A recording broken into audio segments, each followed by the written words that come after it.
এবার প্রথমবারের মতো একসঙ্গে বড় পর্দা ভাগ করতে চলেছেন ঢাকাই চলচ্চিত্রের দুই জনপ্রিয় মুখ চঞ্চল চৌধুরী ও পরীমণি।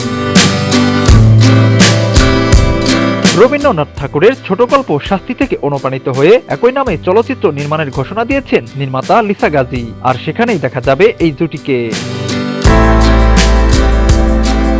সম্প্রতি ঢাকার এই হোটেলে হয়ে গেল এই ছবির মহরত। সেখানেই পরীমণিকে নিয়ে নিজের মুগ্ধতার কথা জানালেন চঞ্চল চৌধুরী। চঞ্চল চৌধুরী পরীর প্রশংসায় পঞ্চমুখ হয়ে বললেন, স্ক্রিনে পরীর যে অ্যাপিয়ারেন্স, দর্শক তো তার চেহারায় প্রথম দেখাতেই মুগ্ধ হয়ে যায়, এটা ওর বড় প্লাস পয়েন্ট।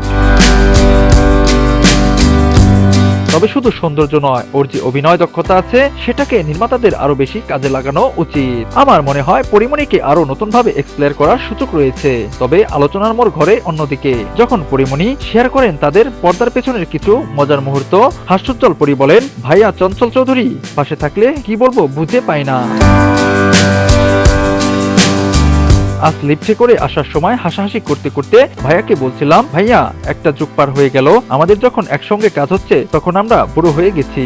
পরীর এমন খুনসুটির জবাবে চঞ্চল চৌধুরী মজা করে নিজেকেই বুড়ো হিসেবে দাবি করেন। পরীমণির কথায়, টিনেজ সময়টা তো আমরা সবাই পেছনে ফিরে এসেছি। মনের ভেতরে হয়তো এখনো টিনেজ ভাবটা আছে, কিন্তু বয়স তো আর থেমে থাকে না। হয়তো এই সময়টাতেই আমাদের একসঙ্গে কাজ করার কথা ছিল।